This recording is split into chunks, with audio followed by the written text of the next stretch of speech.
Hello student, ಈ ಒಂದು ವಿಡಿಯೋದಲ್ಲಿ ನಾವು ನಿಮ್ಮ ಬಿಕಾಮ್ 4th ಸೆಮಿಸ್ಟರ್ನಲ್ಲಿ ಬರುವಂತಹ ಬಿಸಿನೆಸ್ ರೆಗ್ಯುಲೇಟರಿ ಫ್ರೇಮ್ವರ್ಕ್ BRF ಸಬ್ಜೆಕ್ಟ್ಗೆ ಕೇಳುವಂತಹ ಪ್ರಶ್ನೆಗಳನ್ನು ಕುರಿತು ಚರ್ಚಿಸೋಣ. ಸೊ ಇಲ್ಲಿ ಕೊಟ್ಟಂತಹ ಪ್ರಶ್ನೆಗಳೇ ನಿಮ್ಮ ಪೇಪರ್ನಲ್ಲಿ ಬರುತ್ತೆ. ಸೊ ಮೊದಲನೇದು 2 ಅಂಕದ ಪ್ರಶ್ನೆಗಳನ್ನ ನೋಡೋಣ. ಒಪ್ಪಂದ ಎಂದರೇನು? ಪಾಲುಗಾರಿಕೆ ಅರ್ಥ ತಿಳಿಸಿ. ನಷ್ಟ ಪರಿಹಾರ ಕಾಯ್ದೆ ಎಂದರೇನು? ಸಬ್ ಏಜೆಂಟ್ ಎಂದರೆ ಯಾರು?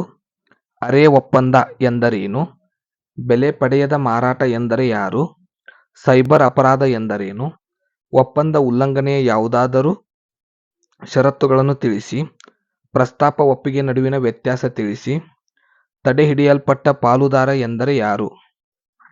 ಇನ್ನು 5 ಅಂಕಕ್ಕೆ ಕೇಳುವಂತಹ ಪ್ರಶ್ನೆಗಳೆಂದರೆ ಊರ್ಜಿತ ಒಪ್ಪಂದದ ಅವಶ್ಯಕತೆಯನ್ನು ವಿವರಿಸಿರಿ. ಒಪ್ಪಂದ ಉಲ್ಲಂಘನೆ ಎಂದರೇನು, ಅದರ ಮಾರ್ಗಗಳನ್ನು ತಿಳಿಸಿ. ಬೆಲ್ಮೆಂಟ್ ಒಪ್ಪಂದದ ಲಕ್ಷಣಗಳನ್ನು ತಿಳಿಸಿರಿ.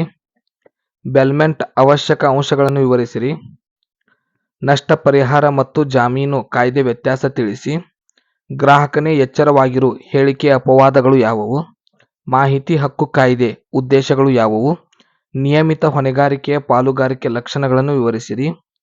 ಪ್ರಸ್ತಾಪ ಮತ್ತು ಒಪ್ಪಿಗೆಯ ವ್ಯತ್ಯಾಸಗಳನ್ನು ತಿಳಿಸಿರಿ. ಇನ್ನು 10 ಅಂಕಕ್ಕೆ ಕೇಳುವಂತಹ ಪ್ರಶ್ನೆಗಳು ಒಪ್ಪಂದ ಉಲ್ಲಂಘನೆಯ ಪರಿಹಾರಗಳನ್ನು ಚರ್ಚಿಸಿರಿ. ಪಾಲುಗಾರನ ಹಕ್ಕು ಮತ್ತು ಕರ್ತವ್ಯಗಳನ್ನು ವಿವರಿಸಿರಿ. ಏಜೆಂಟ್ನ ಹಕ್ಕು ಮತ್ತು ಕರ್ತವ್ಯಗಳನ್ನು ವಿವರಿಸಿರಿ. ಬೇಲರ್ನ ಹಕ್ಕು ಮತ್ತು ಕರ್ತವ್ಯಗಳು ಯಾವುವು ವಿವರಿಸಿರಿ. ಮಾರಾಟ ಒಪ್ಪಂದ ಕಾಯ್ದೆಯ ಅವಶ್ಯಕತೆಗಳನ್ನು ವಿವರಿಸಿರಿ. ಒಪ್ಪಂದವಿಲ್ಲದೆ ಪ್ರತಿಫಲ ಇದೆಯೇ ಚರ್ಚಿಸಿರಿ.